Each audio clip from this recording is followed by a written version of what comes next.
사람은 태어나면 옮겨 다니는 주소가 두 곳이 있습니다. 먼저는 푸른 초장이라는 주소가 있고요. 또 하나는 골짜기라는 주소가 있습니다. 이 두 개의 주소를 왔다리 갔다리 하면서 사는 것이 인생이죠. 먼저 푸른 초장, 여기 2절을 보면 그가 나를 푸른 초장과 쉴 만한 물가로 인도하시는도다. 푸른 초장은 인생의 형통한 때를 말합니다. 세상 말로 말하면 행복을 구가하는 때죠. 무엇이든지 원하는 대로 모든 것이 잘 풀려요. 마음 먹은 대로 안 되는 것이 별로 없이 순적하게 평탄한 길로 가는 거예요. 원하는 대로 다 잘 돼요. 마음 먹은 대로 안 되는 것이 별로 없어요. 가족들을 보아도 모두가 건강하고 경제적으로도 여유를 즐길 만큼 넉넉합니다. 앞으로 걱정할 것이 별로 없을 것 같아요. 하나님은 우리에게 그런 은혜를 주시지요. 그럴 때면 우리는 우리 하나님께서 내 삶을 푸른 초장으로 쉴 만한 물가로 인도하셨구나 하고는 하나님께 감사하며 찬양하지요. 그러나 우리가 가끔 또 옮겨가야 할 주소가 있습니다. 사망의 음침한 골짜기죠. 그래서 여기 4절에 보면 내가 사망의 음침한 골짜기로 다닐지라. 이것은 생각지도 아니한 우리의 인생의 바다에 불어닥친 무서운 풍랑일 수가 있어요. 실직을 당했습니까? 혹은 사기를 당했습니까? 아마 사망의 음침한 골짜기가 입을 벌린 채 우리를 삼키려고 막 기다리는 그런 판국일 수가 있습니다. 갑자기 몸에 이상이 생겼습니까? 사망의 음침한 골짜기에 발을 들여놓은 단계일 수가 있어요. 집안에 예상하지 못한 어떤 불길한 일들이 먹구름이 가정을 덮으셨나요?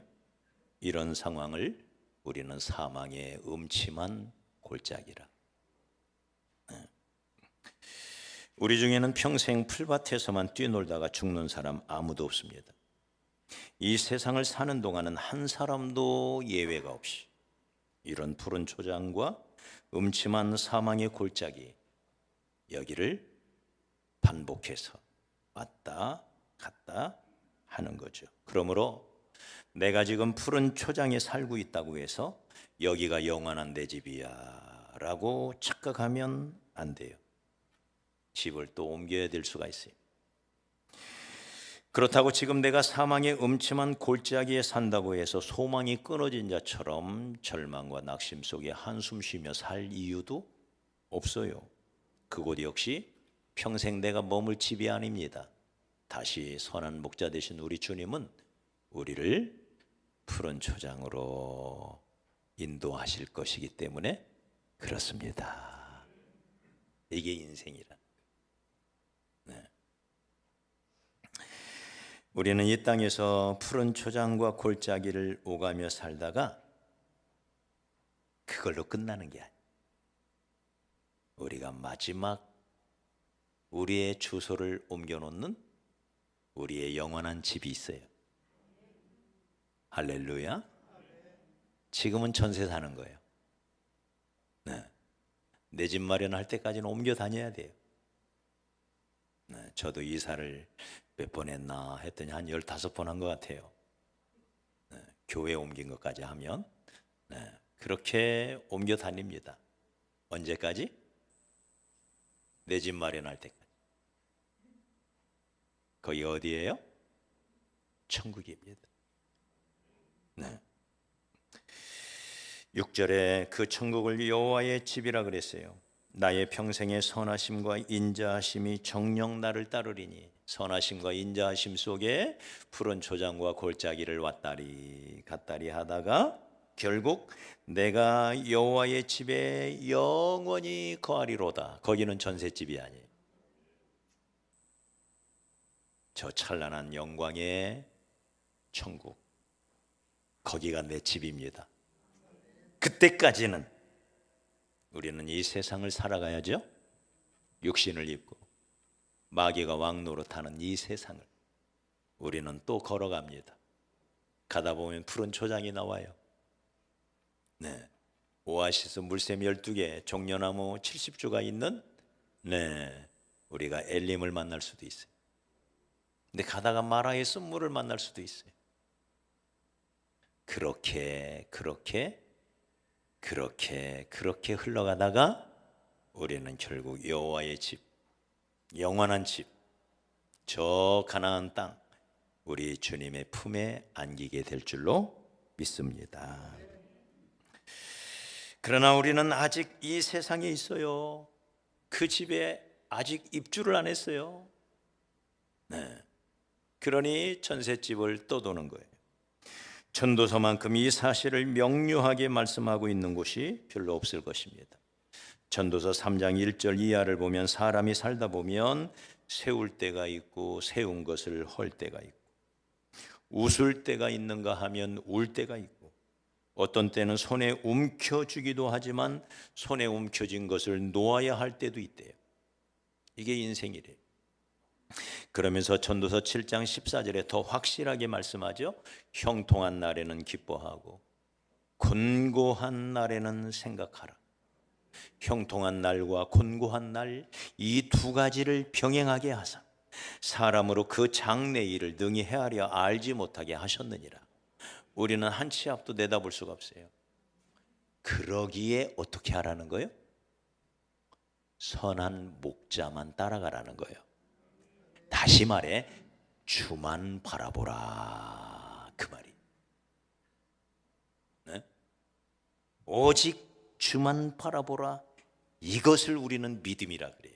우리의 걸음을 인도하시는 하나님께 우리의 인생이 달려있기 때문에 형통한 날, 곤고한 날, 이 두 가지가 왔다 갔다, 이 두 가지 사실이 병행하면서 찬양하기도 하고 기도하기도 하고, 이 고난을 통하여 우리의 생각이 깊어지고, 할렐루야.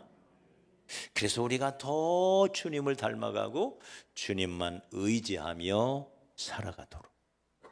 네, 다윗은 우리 하나님으로부터 내 마음에 합한 사람이라고 하는 이 특별한 인정, 특별한 칭찬을 받았던 분이에요. 내 마음에 합한 사람이에요. 여러분, 우리 하나님의 수준이 얼마나 높은데, 그 하나님의 수준에 딱 들어맞은 사람 다윗이에요. 다윗. 그렇게 하나님 눈에 꼭 드는 사람이었는데, 그러기에 우리가 생각하기에는 여러분, 이렇게 하나님의 마음에 쏙 들었으니 발에 흙먼지 하나 묻히지 않고 그렇게 인생을 행복하게 살았을 것 같죠? 그러나 그렇지 않아요.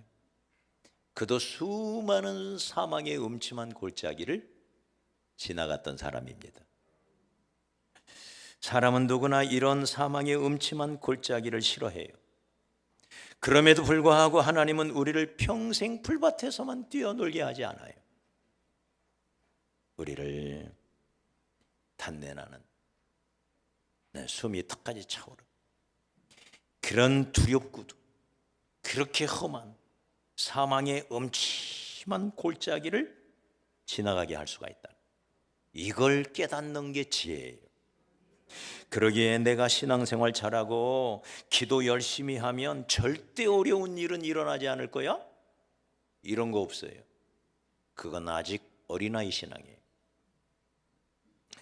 내가 나에게 어려운 일이 찾아오면, 내가 그렇게 열심히 주님을 섬기고 예배를 드렸고 신앙생활을 했는데 기도했는데 왜 이런 일이 나에게 일어난 거야? 이렇게 실족한다면 그건 너무나 순진하고 바보 같은 생각이에요. 아무리 예수를 잘 믿는다 해도, 아무리 기도를 많이 한다 해도 죽을지 살지도 모르는 어두운 골짜기, 사망의 음침한 골짜기를 만날 수 있더라. 그러므로 때로 우리 주변에서 어려운 형제, 어려운 일을 만나는 분을 보면 이상한 눈으로 바라보면 안 돼요. 그게 나에게 올 수도 있고, 아니 우리 모두에게 그런 일은 왔다가 가고 갔다가 오고, 이게 인생이더라. 그러므로 하나님의 자녀들은 이 어려운 일을 만난 것이 내가 운이 없어서 그랬나 보다, 이 바보 같은 생각이에요.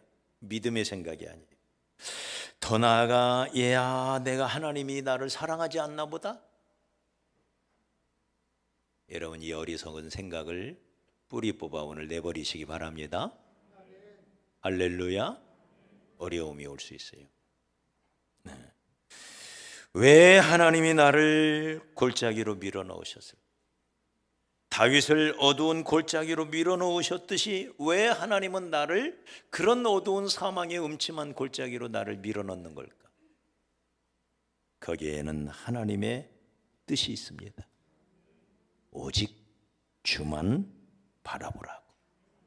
이것이 믿음이에요. 이것이 믿음. 네, 그래서 오늘 우리가 시 23편을 노래한 다윗을 통해서 배워야 할 중요한 보화 같은 진리가 있는데, 그건 뭐냐? 따라합시다. 어떤 상황 속에서도 주는 나의 목자가 되신다. 이걸 배워야 돼. 한 가지 더. 주는 나의 목자가 되시기에 나는 어떤 상황 속에서도 감사할 수 있다. 찬양할 수 있다. 할렐루야. 이걸 우리는 진정한 풍요라고 하는 거예요. 진정한 풍요. 네. 여러분, 내가 쉴 만한 물과 푸른 초장에서 뛰어놀 때 하나님은 나의 목자시죠? 그것만이 아니에요. 내가 사망의 음침한 골짜기를 다닐 때에도 여전히 주님은 나의 목자이십니다.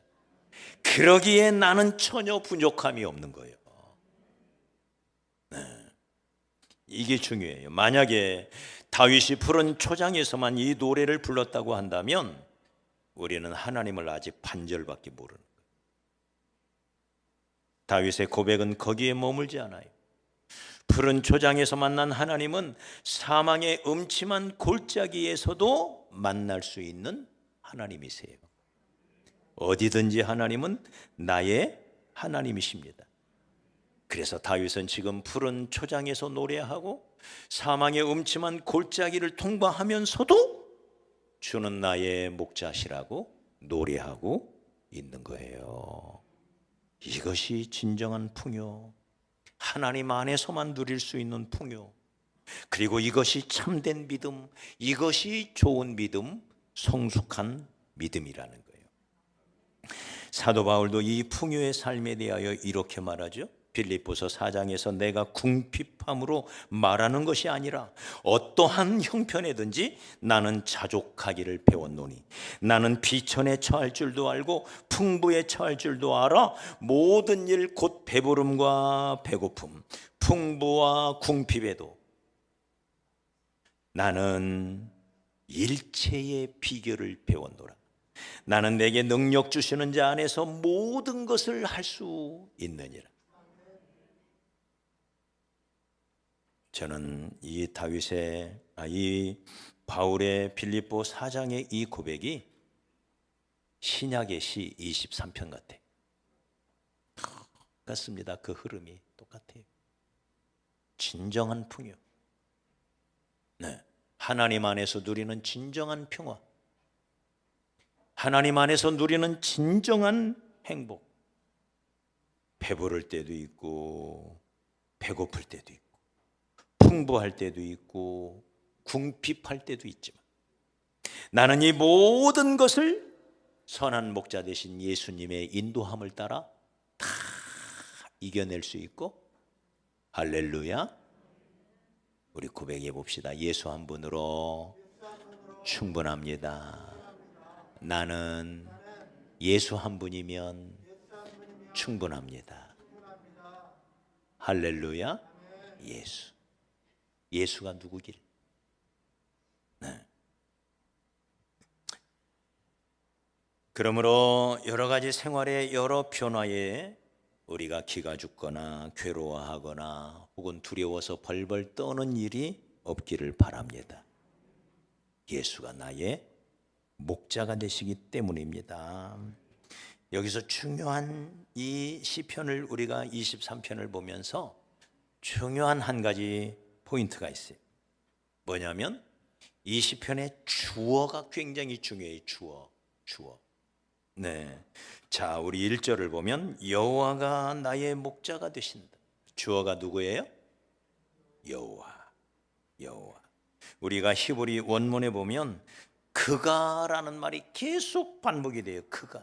그가 나를 푸른 초장에 누이시며 그가 나를 쉴 만한 물가로 인도하시며 그가 내 영혼을 소생시키고, 우리말로는 생략이 되어 있어요. 그가 내 자기 이름을 위하여 의의 길로 인도하시는도다. 그가 우리 하나님.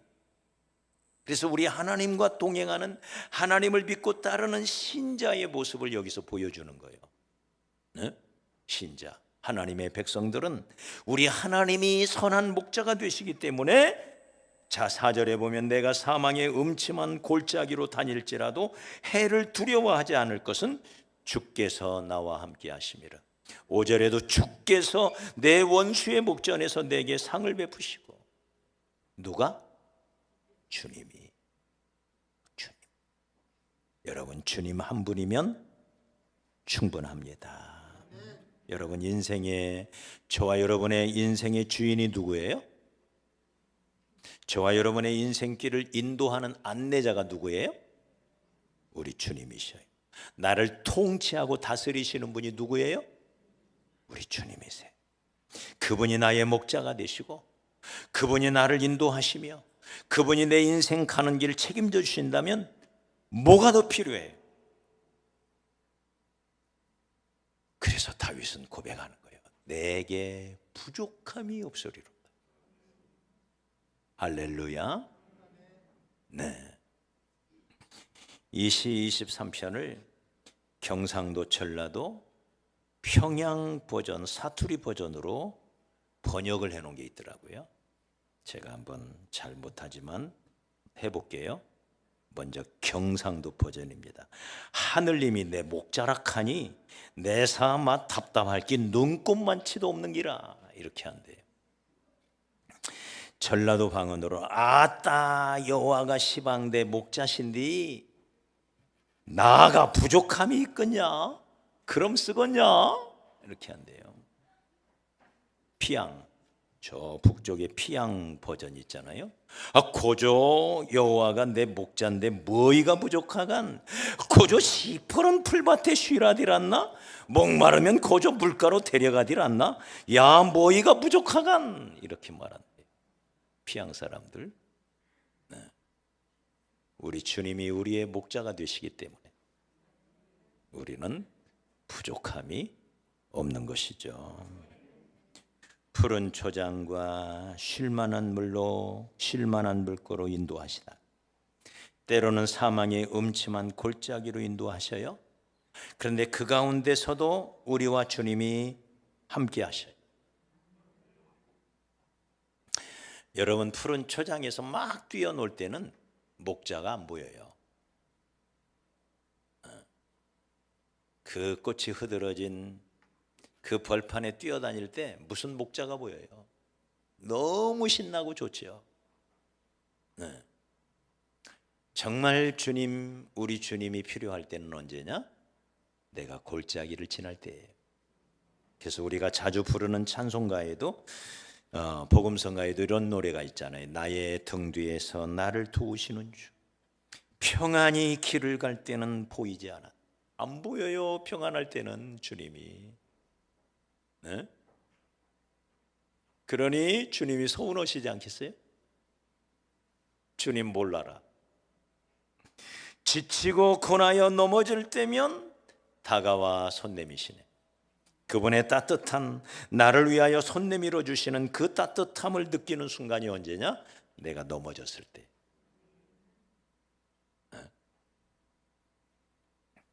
그래서 평안할 때에도 이따금씩 사망의 음침한 골짜기 가운데서도 주님은 언제나 우리와 함께 하심을 믿으시기 바랍니다. 지금 여러분 가운데 나는 지금 사망의 골짜기를 지나가고 있다, 그 어둑침침한 골짜기를 지나고 있다라고 생각하시는 분 있나요? 자, 4절 마지막에 보면 이렇게 되어 있습니다. 주의 지팡이와 막대기가 나를 안위하시나이다. 안위, 나를 보호하신다는 거예요. 나를 위로하신다는 거예요. 그 위로의 손길, 그 보호의 손길을 경험하시는 여러분의 골짜기가 되시기를 주의 이름으로 축복합니다. 계속하여 사투리 버전에 보니까 피양 버전에 이렇게 되어 있어요. 피양 버전 재미있어요. 이보라우, 그 악적 같은 왼손놈들이디 악코놈들 보란듯이 내 앞에다 거저 잔치상을 벌려주지 않았간? 거저 잔이 콸콸 넘치게 따라주시면서 거저 귀한 손님 대접하는 기야. 야, 기린이 끼니 거저 생각해보라우. 얼마나 이 속이 시원했간? 긴데다가 야 또 보라우, 기거이 한 번만 기르는 게 아니라 거저 평생 내 편이라야. 고롬 이렇게 되어 있어요.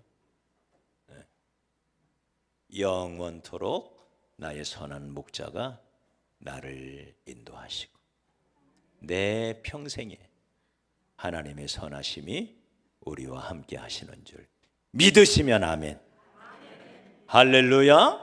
그러기에 사망의 음침한 골짜기에서도 우리가 여전히 노래할 수 있다는 거죠. 다윗은 어려서부터 목동 생활을 했기 때문에 이것을 너무나 잘 알고 있었어요. 저 건너편 초원으로 가기 위하여 부둣불, 양떼들을 사망의 음침한 골짜기로 통과해야 된다는 걸 다윗은 알아요. 이 골짜기가 아무리 힘들어도 그 골짜기 살짝 넘어가면 저 건너편이 푸른 초장인데, 그 골짜기가 힘들다고 골짜기를 통과하지 않으면 여기서는 먹을 게 없어요. 그래서 통과를 해야 돼요. 이 통과하지 않고 먼 길을 돌아서 가려니 거기는 바다가 있고 그 길이 천배 만배 더 멀어요. 너무 힘든 거예요. 잠깐 고난의 골짜기만 지나면 되는데, 믿습니까? 여러분 믿습니까? 여러분, 이 험한 길은, 이 골짜기 길은 멀지 않아요. 이것은 잠깐이면 갈 수 있어요. 예수님이 십자가 지신 건 3일이면 충분했어요. 그러나 부활의 영광은 영원해요. 할렐루야. 이 3일 동안의 십자가 잠깐 통과하는 것, 이것이 우리를 훈련시켜요. 그래서 고난은 오직 나만 바라보라. 두 번째는 이것은 훈련이야. 이건 훈련이야. 나의 가는 길을 오직 그가 아시나니 그가 나를 단련하신 후에 내가 연금같이 나오리라. 정금같이 나오리라. 믿습니까? 이 훈련이에요. 계속 훈련만 시키지 않아요. 내가 계속 사망의 음침한 골짜기만 지날 것 같으면 내가 견딜 수 없다는 걸, 양떼들이 견딜 수 없다는 걸 목자는 너무 잘 알아요.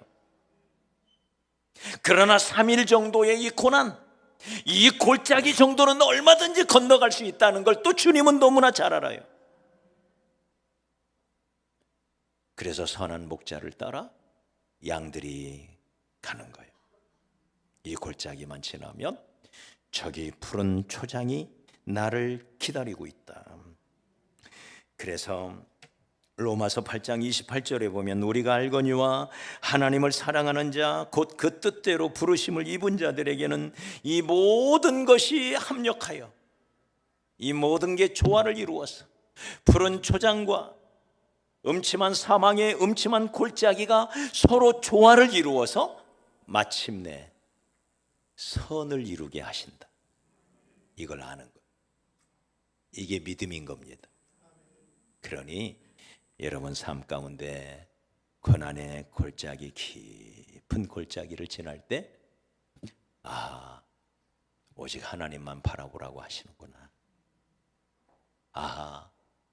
나를 지금 훈련시키고 있구나. 두 번째, 세 번째, 이것은 잠깐이다. 이걸 베드로 사도는 깨달았어요.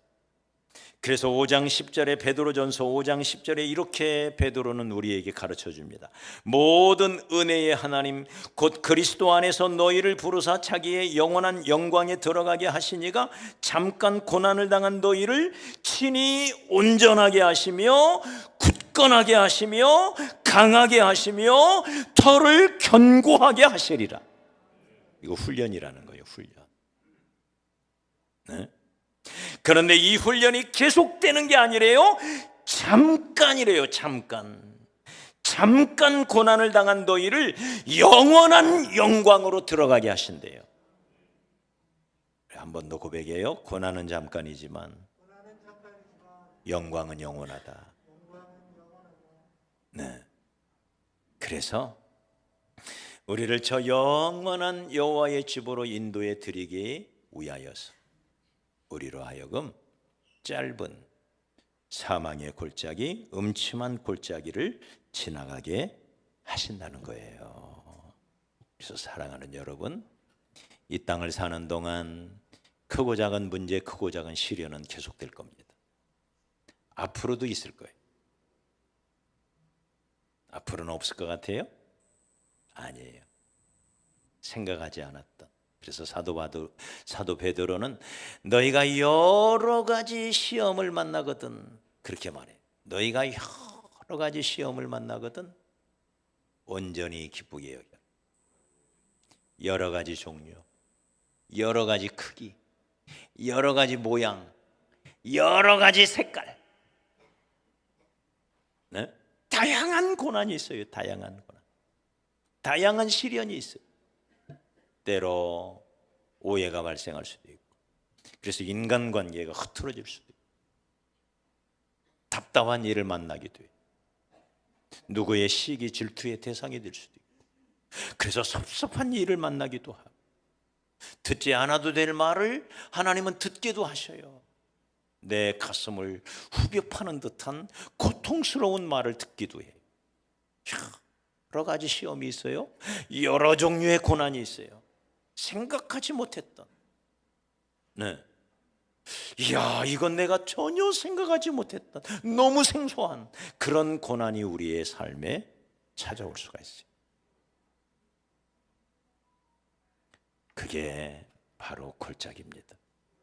그런 골짜기를 지날 때에도 그 문제보다 훨씬 크신 나의 선한 목자께서 나와 함께 하시기 때문에 그곳에서도 하나님을 찬양할 수가 있습니다. 내 평생의 선하심과 인자하심이 반드시 나를 따르리니 내가 여호와의 집에 영원히 살리로다. 이 찬양을 하면서 우리가 우리에게 주어진 인생길 한 걸음 한 걸음 걸어가십시다.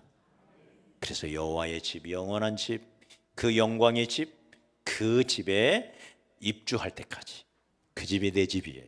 그 집에 내가 무사히 입주할 그날까지 때로 천셋집 오가듯이 푸른 초장이라는 천셋집, 음흉한 그 음침한 골짜기라는 천셋집, 이게 내 집이 아니에요.